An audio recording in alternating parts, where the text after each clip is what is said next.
कांग्रेस ने चुनाव आयोग को ज्ञापन दिया और कहा सुरेंद्र पाल सिंह टीटी को 30 दिसंबर को कैबिनेट मंत्री के रूप में शामिल किया गया। ये नियुक्ति सीधे चुनावी कानूनों और आदर्श आचार संहिता का उल्लंघन है।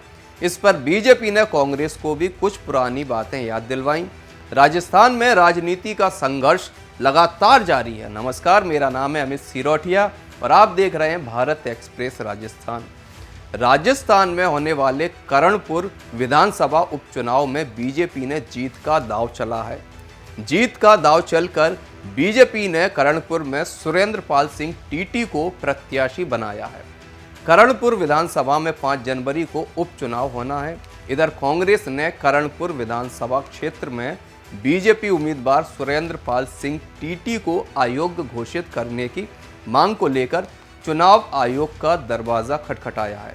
कांग्रेस का आरोप है कि सुरेंद्र पाल सिंह टीटी को शनिवार को कैबिनेट मंत्री के रूप में भजनलाल सरकार में शामिल किया गया। टीटी की मंत्री पद पर नियुक्ति चुनावी कानूनों और आदर्श आचार संहिता का सीधा उल्लंघन है।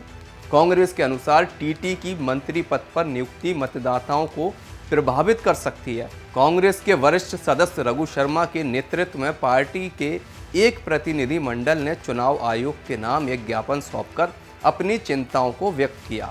कांग्रेस ने ज्ञापन में कहा है, एक आश्चर्यजनक कदम है। सुरेंद्र पाल सिंह टीटी को 30 दिसंबर को कैबिनेट मंत्री के रूप में शामिल किया गया। ये नियुक्ति सीधे चुनावी कानूनों और आदर्श आचार संहिता विशेष रूप से खंडन 32 का उल्लंघन करती है, क्योंकि चुनाव प्रक्रिया पहले से ही चल रही है। टीटी उपचुनाव में बीजेपी प्रत्याशी हैं। कांग्रेस उम्मीदवार के दुर्भाग्यपूर्ण निधन के बाद हाल ही में हुए राजस्थान विधानसभा चुनाव के दौरान करणपुर सीट के लिए चुनाव स्थगित किया गया था। अब आप ये भी जान लीजिए, जिनकी इतनी चर्चा हो रही है, कौन है वो सुरेंद्र पाल सिंह टीटी। राजस्थान की करणपुर विधानसभा से 5 जनवरी को होने वाले मतदान के लिए सुरेंद्र पाल सिंह टीटी चुनावी मैदान में हैं। सुरेंद्र पाल सिंह टीटी बीजेपी के वरिष्ठ और अनुभवी नेताओं में शामिल हैं। वो 1994 में कैबिनेट रैंक के साथ राजस्थान वेयर हाउसिंग के अध्यक्ष रहे। भजनलाल सरकार में राज्य मंत्री बनने से पहले वसुंधरा राजे सिंधिया सरकार में 2003 से 2008 तक कृषि मंत्री रहे। इसके बाद खान और पेट्रोलियम मंत्री 2013 से 2018 के रूप में कार्य किया। इसके बाद अब भजन सरकार में उन्हें चुनाव जीतने से पहले ही ताज पहना दिया गया, जिसके बाद कांग्रेस ने आरोप लगाया है कि देश के इतिहास में ये पहला मौका है जब किसी उम्मीदवार को चुनाव जीतने से पहले ही राज्य मंत्री के रूप में शपथ दिलाई गई। माना जा रहा है कि बीजेपी के इस मास्टर स्ट्रोक से कांग्रेस की मुसीबत बढ़ी है। बीजेपी ने करणपुर विधानसभा के चुनाव परिणाम से पहले सुरेंद्र पाल सिंह टीटी को राज्य मंत्री बना दिया। पार्टी के इस बड़े दाव से अब कांग्रेस के लिए मुसीबतें बढ़ गई हैं।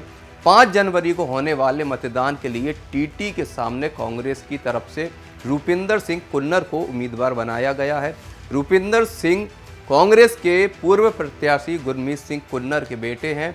हाल ही में चुनाव से पहले गुरमीत सिंह की मृत्यु हो गई थी, जिसके कारण करणपुर के चुनाव स्थगित हो गए और 25 नवंबर को 199 विधानसभा सीटों के लिए ही मतदान हुआ था। अब 5 जनवरी को इस विधानसभा सीट के लिए मतदान होने। इधर सुरेंद्र पाल सिंह टीटी के मंत्री बनाए जाने के बाद कांग्रेस की मुसीबतें बढ़ गई हैं। कांग्रेस के नेता इसका पुरजोर तरीके से विरोध करने पर उतर आए हैं।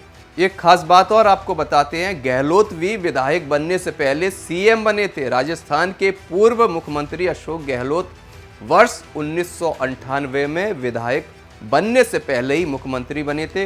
विधायक दल का नेता चुने जाने के बाद गहलोत ने मुख्यमंत्री पद की शपथ ली थी। इसके बाद जोधपुर की सरदारपुर सीट से कांग्रेस के तत्कालीन विधायक मान सिंह देवड़ा ने गहलोत के लिए सीट खाली करते हुए इस्तीफा दिया था।